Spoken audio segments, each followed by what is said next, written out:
عامر خان سے میری ملاقات ہوئی، میں نے اس کو کوئی دین کی بات نہیں کی، صرف محبت تھی. اب تک اس کے میسج آتے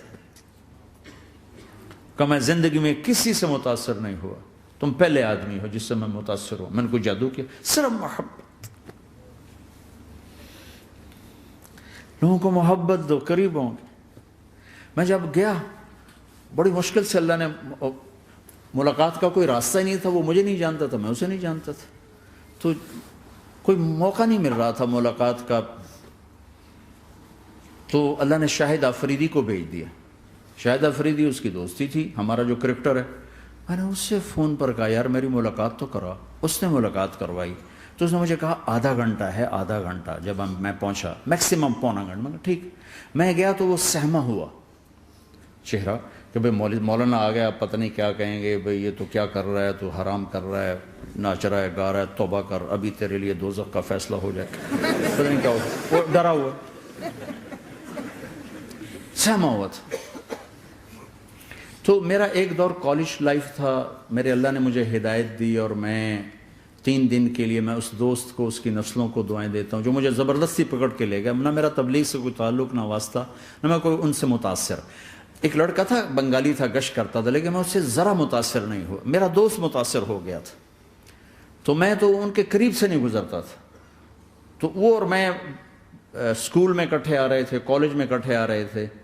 تو وہ متاثر ہوا، وہ 3 دن کے لیے جا رہا تھا. تو مجھے بتائے بغیر میرا ہاتھ پکڑ کے لے گیا، مجھے کام ہے چلو میرے ساتھ.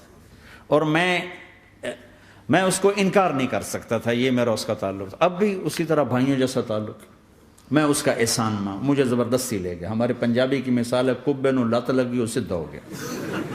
وہ جو ہوتا ہے ہنچ بیک ہوتا ہے نا، اس کو کسی نے لات ماری تو وہ سیدھا ہو گیا. مہربانی بھائی تیری لات سے میں سیدھا ہو گیا.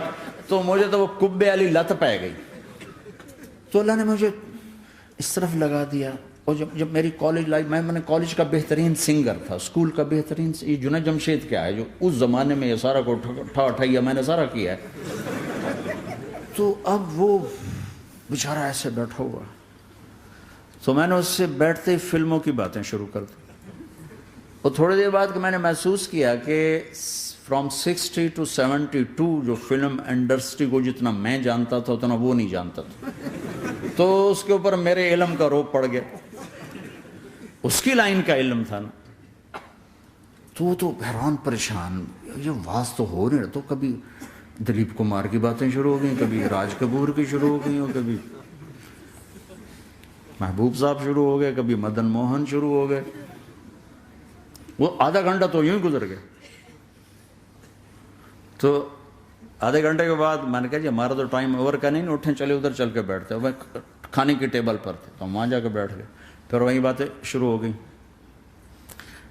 جب اس کا سارا خوف دور ہو گیا اور ریلیکس ہو گیا، اس میں پونے گھنٹے سے 50 منٹ گزر گئے تھے. تو پھر میں نے کہا عامر بھائی آپ حج پہ آئے ہیں، اگر آپ اجازت دیں تو آپ کو اپنے نبی کا حج سنو. کہنے لگے ہاں جی ضرور سنائی. پھر میں 1.25 گھنٹہ بولتا رہا اور وہ ایسے کر کے یہاں سے وہ یوں نہیں ہوا. 1.25 گھنٹہ ایسے بیٹھ کے یوں سنتا، ہلا نہیں اپنی جگہ سے. لوگ محبت کے بھوکے ہیں، تم فتوے دینا شروع کر دیتے. 2 گھنٹے کی ملاقات کے بعد جب ہم نکلے تو نیچے تک چھوڑنے آیا عامر خان.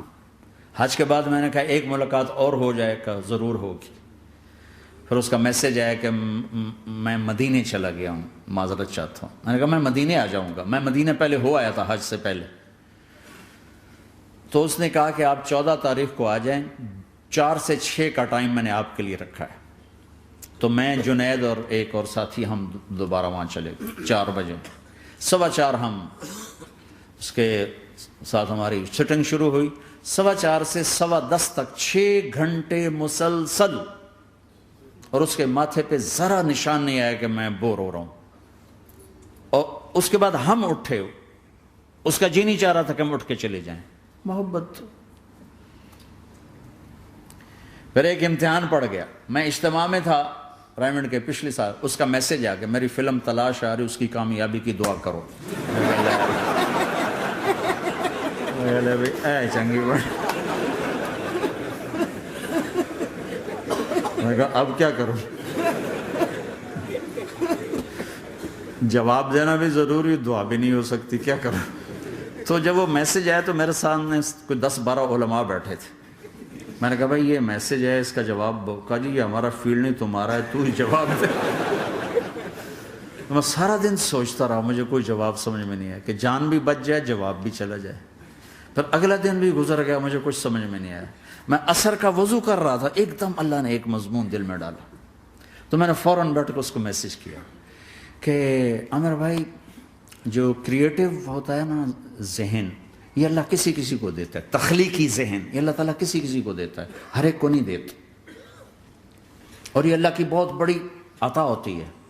اور میں نے تمہارے ساتھ جو وقت گزارا اس میں میں نے دیکھا کہ اللہ نے تمہیں تخلیقی ذہن دیا ہے، تم کریٹر ہو. اور جو لوگ اس ٹائپ کے ہوتے ہیں وہ کامیابی ناکامی کی پرواہ نہیں کرتے، وہ اپنے کام سے کام رکھتے ہیں. آپ کا بھائی تو فوراً اس کا میسج آیا، آپ ٹھیک کہہ رہے ہیں، آپ ٹھیک کہہ رہے ہیں. بات ہو گئی. پہ میں تھا ہانگ کانگ، میں نے وہاں سے اس کو میسج کیا. دیکھو کسی مصروف آدمی کو براہ راست فون نہ کیا کرو، میسج کیا کرو کہ میں آپ کو فون کر سکتا ہوں، چونکہ میں اس کا بہت ستایا ہوا، بہت ستایا. تو میں نے اسے میسج کیا کہ میں طارق جمیل ہانگ کانگ میں آپ کو فون کر سکتا ہوں، میں آپ کو فون کر سکتا ہوں.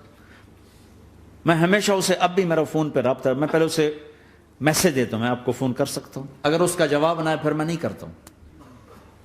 کبھی وہ خود کر لیتا ہے، کبھی وہ میسج دے دیتا ہے کال کر لیں. تو تھوڑی دیر بعد اس کا فون آ گیا، کیونکہ میں اس وقت دلی میں ہوں، کانفرنس میں تھا. تو میں نے آپ کا میسج دیکھا تو میں اٹھ کے باہر آ گیا ہوں، ابھی آپ سے بات کر کے پھر میں جاؤں گا. تو اسے باتیں کرتے کرتے کہنے لگا آپ کی دعا سے میری فلم کامیاب ہو گئی. میں کہا یا اللہ میں کوئی نہیں کی تھی تینوں.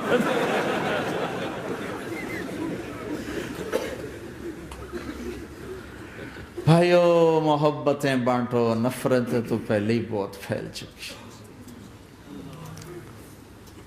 نشہ پلا کے گرانا تو سب کو آتا ہے، مزہ تو تب ہے کہ گرتے کو تھام لے ساتھ.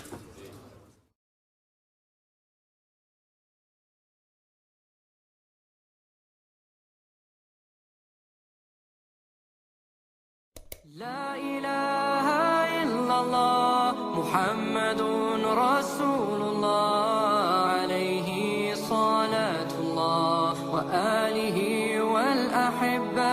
لا إله إلا الله محمد رسول الله عليه صلاة الله وآله والأحبة.